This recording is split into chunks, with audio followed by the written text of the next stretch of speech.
Happy Friday, everyone. So a couple weeks ago, we talked about using Google Drive in your Canvas account when you're creating an assignment to provide a template or to provide a document for students to see, view, and just kind of look at as they go through an assignment. But today we're going to look at how can I assign a document that maybe I want students to have the ability to manipulate and use as they're going through an assignment or filling out through an assignment and then submitting through Canvas as well using Google Drive. So we're going to go ahead and look at that today and have a way to kind of see how that works. So I'm going to go ahead in Canvas over here and go to an assignment. I'm just going to create a new assignment. We're going to call this 1.2. I can leave this spot blank. We're not going to, unlike the other one, we're not going to use this caret to attach a Google Drive document. Remember, we can attach one here to provide a document maybe for an example or for some instructions for students. But this time, we're not going to use that spot. We're going to go to a different spot. So points, we're just going to go ahead and put a generic point total. I'm going to put this in my assignment group, and we're going to display it as points as we kind of go down some of the settings for this assignment. And then this submission type is really kind of where we change how we can use that Google Drive for an assignment in Canvas. So instead of the submission type being online, we're going to change it to external tool. So that'll change kind of this menu here. And we're going to go ahead and hit this find button right here. Once we jump into this find button, we're going to have the ability to look at some different pieces, some different apps or external tools that have been added into Canvas for use. We're going to go ahead and select Google Drive Cloud Assignment. It's going to go ahead and load up our Google Drive.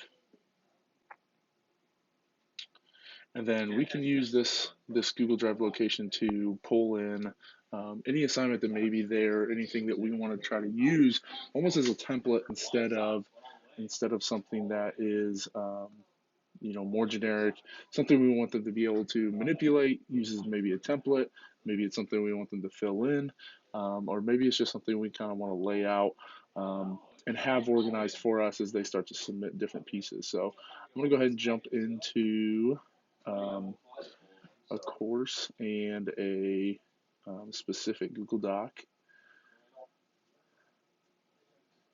Let's just go ahead and go into e-learning. And let's just pull in this Google Slides presentation.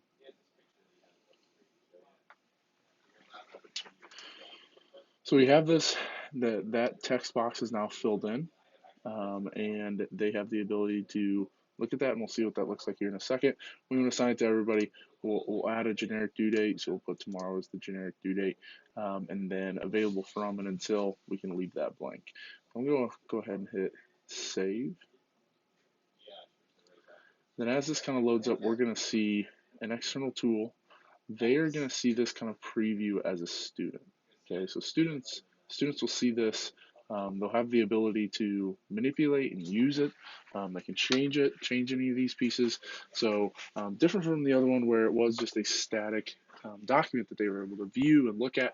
This is now something that they can manipulate and change. So if I had a Google Doc that I wanted them to work with, I would put it in this way as opposed to the other.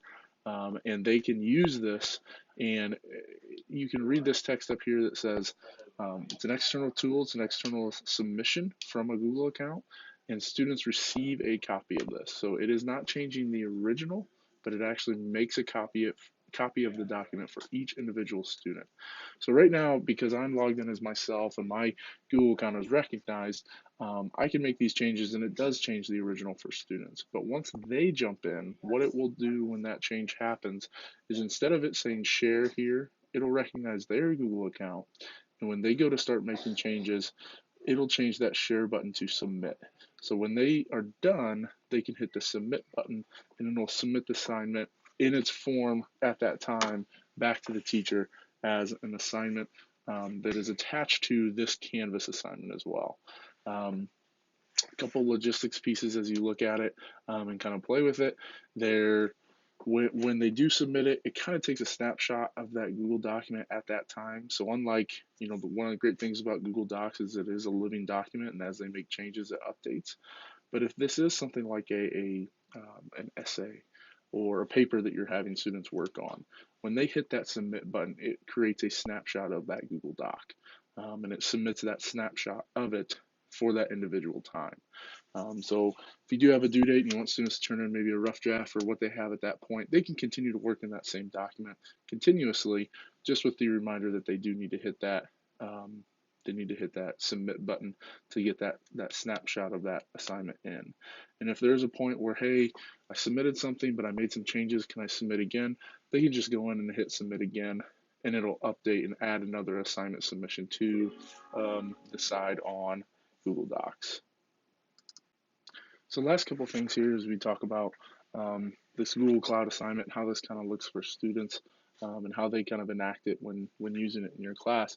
I'll include these couple links down below. These are just Canvas guides, again, step-by-step pieces, watching the whole video. If you want to go back and maybe parse it out to just individual steps, this guide will include, this is the teacher view in creating just all the things that we kind of just covered and looked at. But the other part, and just maybe to help as a visual, looking at it from the student side and seeing what they see as they go into an assignment, and then the assignment that is connected, and then how it kind of looks for them as they can kind of work on that Google Doc and edit and work with. And then also at the same time, they have this submit button. So when they feel like, hey, I'm ready to submit the assignment, they can hit that submit button. It does give that snapshot to those pieces. But similarly, looks like a traditional Google Doc view, and then they can go in and see all changes are saved, and then also the text is saving as well. So that's another way to use Google Drive in your classroom. That's part 2 of using Google Drive in Canvas, and some different ways, some different options to integrate that in. Have a great weekend, everybody.